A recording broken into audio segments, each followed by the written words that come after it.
So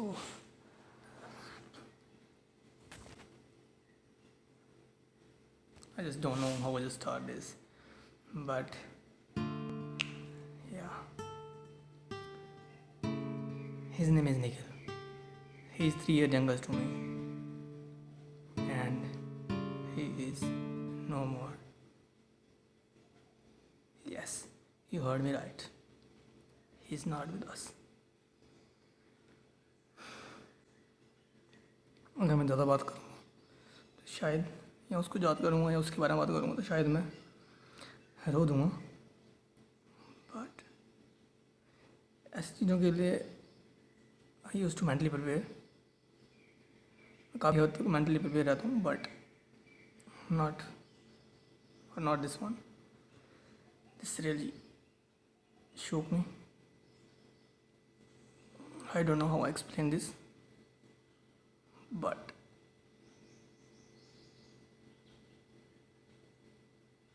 he's my cousin brother. But we are not brother. We are just like friends.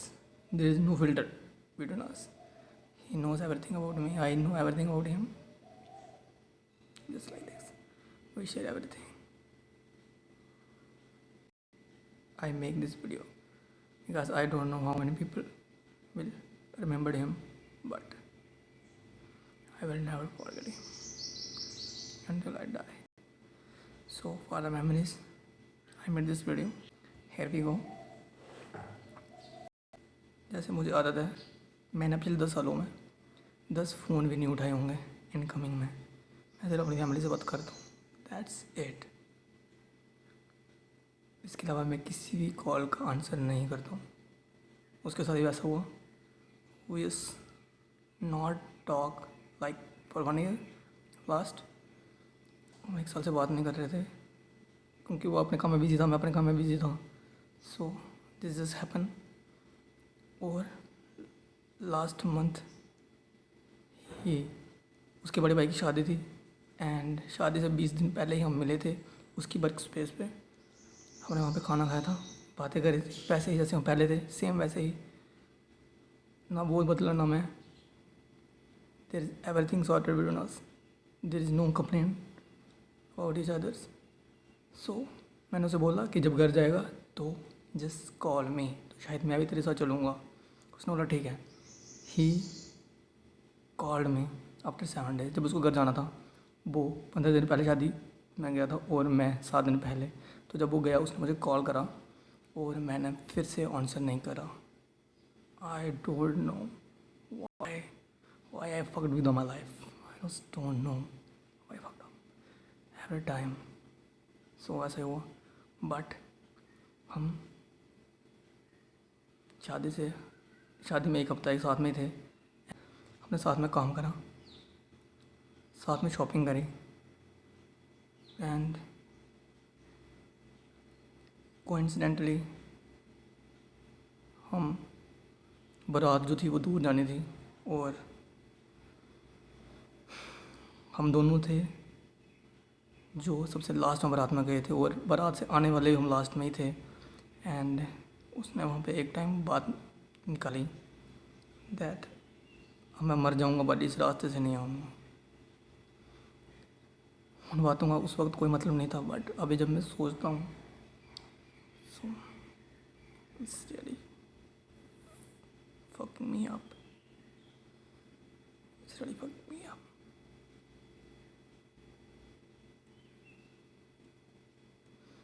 शादी से 1 दिन पहले हम एक जगह पे थे and he use talk to me like. उसने मुझे बताया कि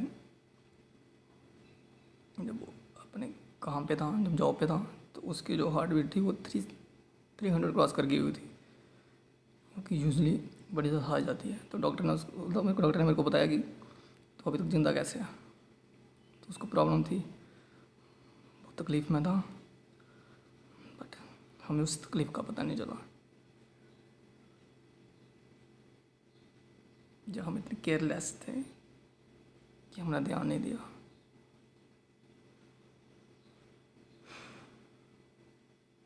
देयर इज़ सम रिग्रेटिंग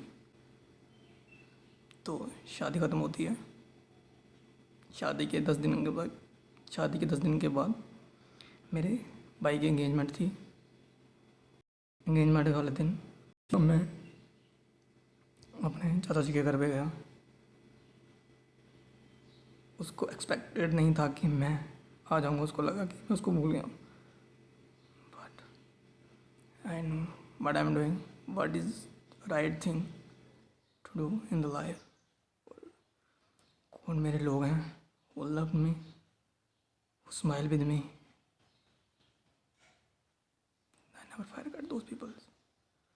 सीधा बाइक स्टार्ट करा, सीधा उसके घर पे गया और उसकी मम्मा बीमार थे, वो अकेला घर पे था, खाना बना रहा था। मैंने उसको आवाज़ लगाई जैसे हर बार लगाता हूँ, and I open the door and he, वो खाना बना रहा था और मैंने बोला जल्दी तैयार हो क्योंकि हम जा रहे हैं और मुझे फ़ोन आ रहे हैं, हम लेट हो रहे हैं फंक्शन के लिए।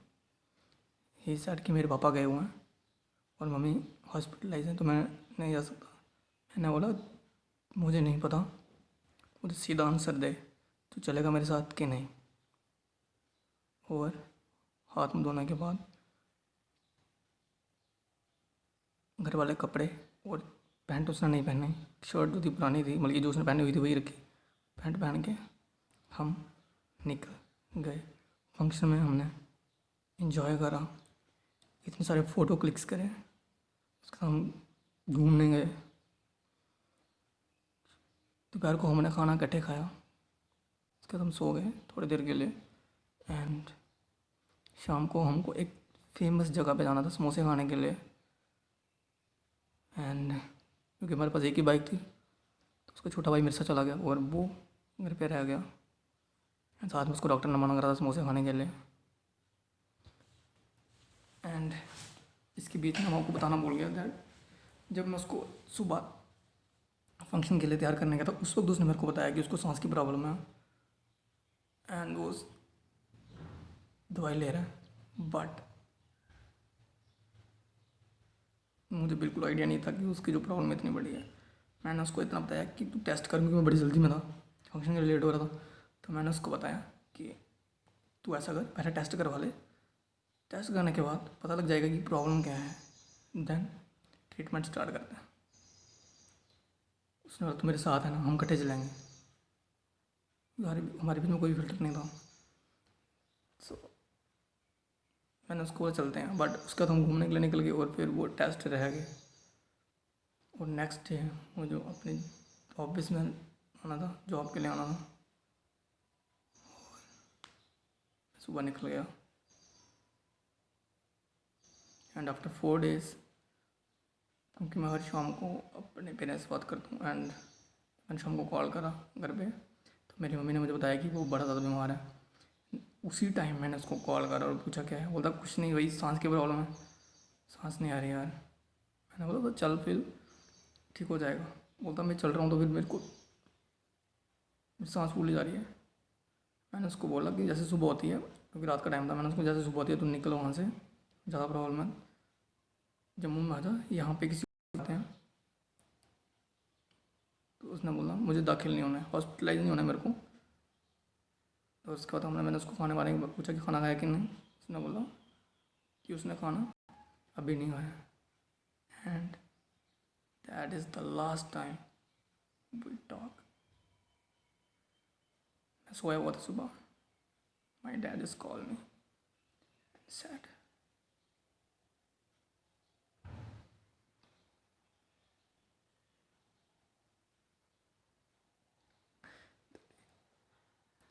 ही is no more.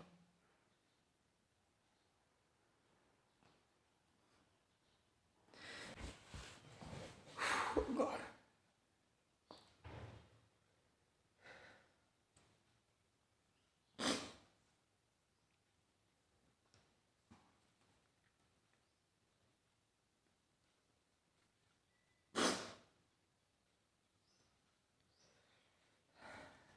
wherever you are, just be happy.